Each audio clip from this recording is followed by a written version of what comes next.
Hello everyone, welcome to back my channel. I hope everyone is having a wonderful day. Before starting the video, please go ahead and hit the subscribe button and give this video a thumbs up. The bold and the beautiful spoilers are in for Tuesday, October 28, 2025. In tomorrow's episode, fans can expect Leigh Finnegan, Naomi Matsuda, and Sheila Carter-Sharp, Kimberlyn Brown, to connect. Meanwhile, Liam Spencer, Scott Clifton, and Hope Logan, Annika Noel, share their engagement news. Let's start off with Leigh and Sheila, who will connect once again. Although the good doctor still doesn't trust Sheila, she's the only person she can be honest with about Luna Nozawa. Lisa Yamada, both grandmothers care about Luna, but never expected her to pull these kinds of stunts. Sheila also has no one to really talk to about the Deacon Sharp, Shankannon situation. So the waitress will talk to Leigh about her marriage. They will also talk about what could happen with Luna's unborn baby. Even though Luna getting beaten up hasn't worked to her benefit yet, she knows how to be patient. The girl likely knows that her injuries might weigh on the baby daddy. Luna might even try to get beaten up a second time to really scare the Spencer family. For now, Bill Spencer, Dawn Diamond, has assured Katie Logan, Heather Tom, that they will get the baby. ATE has already spoken to a lawyer and plans to take custody of the child the minute it's born. This is a big relief to Will Spencer, Crew Morrow, who is conflicted over the child. One part of Will knows that child is his blood. However, that child could also be forever a reminder of Luna's assault. The bold and the beautiful spoilers for Tuesday, October 28, reveal that Liam has proposed to Hope once again. Surprisingly, Hope went ahead and said yes to reuniting her family. Of course, this thrills Beth Spencer, Jordan Grace. While the little girl liked Carter Walton, Lawrence St. Victor, she wanted her parents back together. That will lead to Liam and Hope going to meet with the Logan sisters. Katie, Donna Logan Forrester, Jennifer Garias, and Brooke Logan Forrester, Catherine Kelly Lang, will all hear about LOP getting married again. While everyone will be thrilled for LOPE, is this marriage really going to last? Is Hope really supposed to be with Liam, or is she just settling? Tuesday, October 28 promises a shocking mix of uneasy truces, hopeful beginnings, and quietly ticking emotional time bombs on the bold and the beautiful. What starts as a day of restraint and recovery may end with love declarations, dangerous connections, and the subtle beginnings of chaos that could consume more than one Forrester couple. Today's episode puts the spotlight squarely on three women at crossroads. Leigh Finnegan, forced to face her greatest fear. Luna Nozawa, whose every heartbeat feels like a countdown, and Hope Logan, who finally faces the proposal that could rewrite her life forever. If you thought Leigh and Sheila sharing the same air was unthinkable, Tuesday's episode proves that the bold and the beautiful still knows how to shock. It begins in the most unlikely place, Il Giardino, the site of so much pain, betrayal, and twisted redemption. Leigh arrives to pick up an order for Finn, wanting to avoid the bustling Forrester mansion and its endless drama. But fate, or perhaps destiny, has other plans. Sitting alone at a table near the back, nursing a coffee and flipping through old photographs, is Sheila Carter. Their eyes meet. For a long moment, neither moves. You can almost hear the echo of past sins between them. Sheila pulling Finn from Leigh's arms that night of the shooting, Leigh driving off the road and nearly dying, all of it. But instead of exploding into accusations, something unexpected happens. Sheila, in a soft and trembling voice, says, "You look tired, Leigh. Are you sleeping at all?" That simple human concern cracks the armor of animosity. Leigh is thrown off balance. She wants to lash out, to remind Sheila that her son's peace was shattered because of her. But what comes out instead is a quiet, bitter confession. "No, Sheila. I haven't slept right since you came back from the dead." Their exchange unfolds like a psychological dance, rage simmering beneath civility, guilt tangled with strange empathy. Sheila, surprisingly composed, insists that she's trying to make things right for Finn. And for the first time, Leigh doesn't roll her eyes.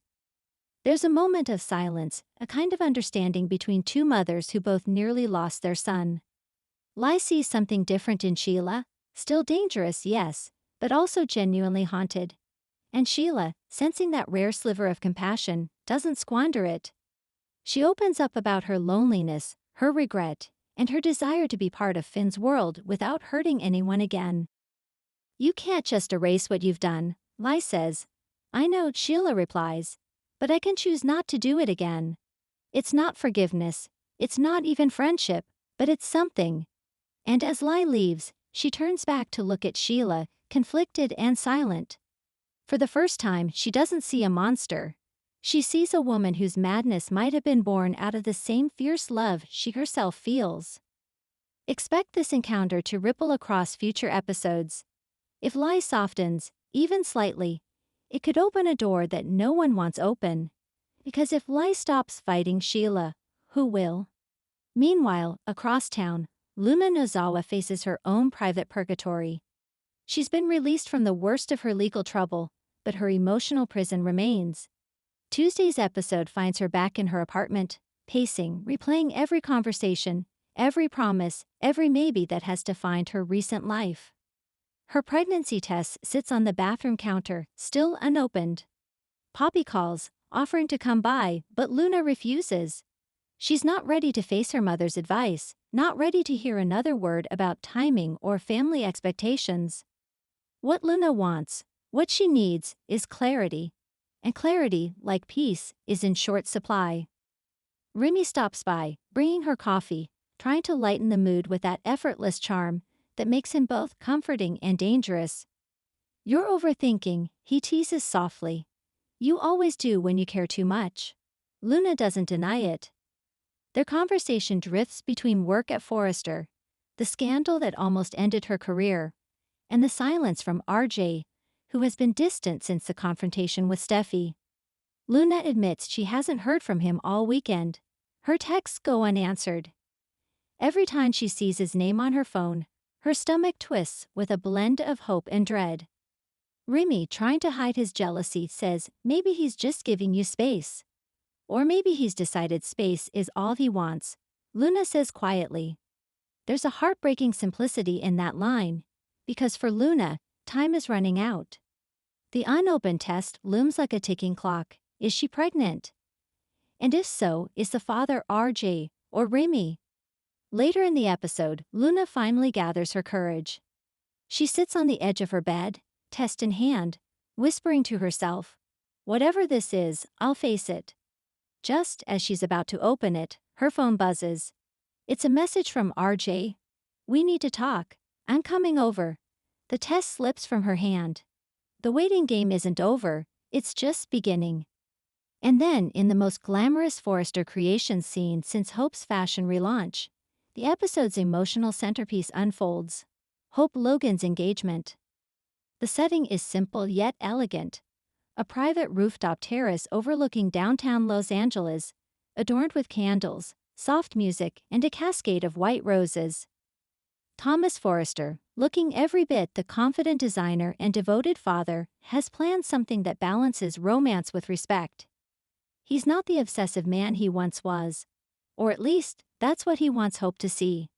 As the city lights twinkle behind them, Hope arrives, surprised but touched. She's been waiting for clarity ever since Liam drifted out of her orbit, and Thomas re-entered it with promises of steady love. Thomas tells her he's been thinking a lot about the journey they've taken, how she trusted him again, how they built something real from the ruins of obsession and heartbreak. "I know I don't deserve this chance," he says, "but I've spent every day trying to be the man who does." Hope listens quietly, heart pounding. She remembers the pain, the manipulation, the way Thomas once used his son to tether her to him. But she also remembers the compassion he's shown lately, the patience, the way he looks at her not with possession, but with partnership. Then Thomas kneels. The music swells. He opens a small velvet box, revealing a ring that's both stunning and understated, a symbol of renewal rather than extravagance. "Hope," he says softly, "will you marry me?" The moment freezes. Hope's breath catches, her eyes filling with tears. The entire history of Lope and Thope flashes across her mind. Liam's indecision, Thomas' redemption, Douglas' innocent smile. For a second, It seems she'll say no. Then with trembling hands, she whispers the two words that could reshape the bold and the beautiful forever. I will. Applause from nearby friends, Brooke, Ridge, and Douglas, who appears from behind a curtain holding a single rose, turns the moment into a celebration. But as Hope embraces Thomas, her face shows flickers of doubt. Her heart is divided, half basking in the glow of love, half shadowed by something deeper. Because in her heart of hearts, she knows Liam's shadow still lingers. Thanks for watching this video, and please subscribe our BOLD and BUTI Fuel UPDATE YouTube channel for more update news.